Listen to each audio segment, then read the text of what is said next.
खाटू श्याम जी आस्था का सबसे बड़ा धाम, लेकिन क्या आप जानते हैं इसी आस्था के रास्ते पर मौत हर दिन घात लगाए बैठी है। रींगस खाटू श्याम जी सड़क मार्ग आज श्रद्धा का रास्ता नहीं बल्कि हादसों का कॉरिडोर बन चुका है। यहाँ सवारी पहले पकड़ने की होड़ में सैकड़ों सवारी गाड़ियां, कैंपर, ऑटो, ई रिक्शा बिना किसी नियंत्रण के दौड़ रहे हैं। ना तय रूट है, ना तय स्टॉपेज। तेज रफ्तार, ओवरलोडिंग और गलत साइड ड्राइविंग यहाँ आम बात बन चुकी है। रविवार रात करीब 2 बजे चौमू पुरोहितान से संतोषपुर के बीच एक सवारी वाहन और कार की आमने सामने की टक्कर हो गई। हादसा इतना भीषण था कि 3 लोगों की मौके पर ही मौत हो गई। मृतकों में सवारी वाहन चालक अजय देवंदा और कार सवार गौरव सैनी और अजय सैनी शामिल हैं। स्विफ्ट कार में सवार श्रद्धालु जो कि बाबा श्याम के दर्शनों के लिए खाटू श्याम जी आ रहे थे, लेकिन दर्शन से पहले ही उनकी जिंदगी खत्म हो गई। दौरान गश्त जरिए टेलीफोन सूचना मिली कि लापार चौम पुरोहितान के पास पेट्रोल पंप के थोड़ी आगे एक स्विफ्ट गाड़ी का और सवारी गाड़ी का एक्सीडेंट हो गया, जिसमें ज़्यादा घायल है। तुरंत पहुंचे। क्या रात को करीब 2 बजे के लगभग की सूचना थी। क्या कितने घायल हुए, कितने की वहाँ जाके देखा तो एक तो स्विफ्ट वाला ड्राइवर घायल अवस्था में था, जिसको रींगस हॉस्पिटल में पहुँचाया। एक स्विफ्ट वाले को पूर्व से ले जा चुके थे खाटू श्याम जी।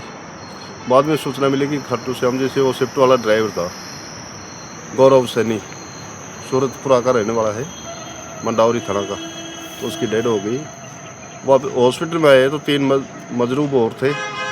एक अजय कुमार जो सवारी गाड़ी का चालक था, उसकी मृत्यु हो चुकी।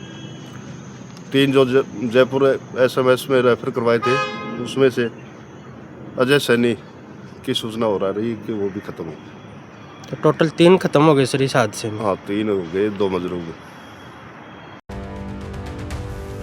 सबसे बड़ा सवाल ये है कि क्या ये हादसा पहली बार हुआ है?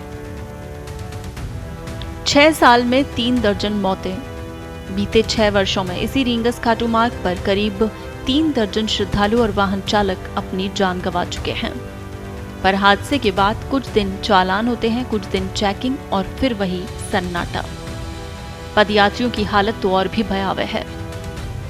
रींगस खाटू पदयात्रा मार्ग आज भी अधूरा पड़ा है।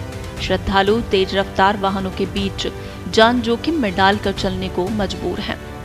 वहीं इधर सर्दी के मौसम में कोहरा जो कि विजिबिलिटी को और कम कर देता है, लेकिन इसके बावजूद भी वाहन बेलगाम रफ्तार से दौड़ते हैं। जब तक बड़ा हादसा नहीं होगा, ऐसा श्रद्धालुओं का कहना है, वहाँ स्थानीय लोगों का, कि जब तक कोई बड़ा हादसा नहीं होगा तब तक सिस्टम नहीं जागेगा। अब स्थानीय लोगों और श्रद्धालुओं की मांग है कि सवारी वाहनों की संख्या यहाँ सीमित हो, कोहरे में सख्त गति सीमा लागू की जाए, ओवरलोडिंग और गलत साइड पर 0 टॉलरेंस अपनाया जाए, रींगस खाटू श्याम जी मार्ग को 4 लेन किया जाए और एक स्थायी ट्रैफिक प्लान तुरंत रूप से लागू हो।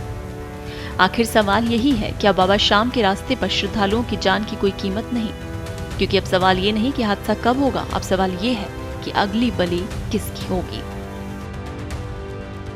देश दुनिया की ताजा खबरें और वीडियोस के लिए अभी डाउनलोड करें पत्रिका ऐप।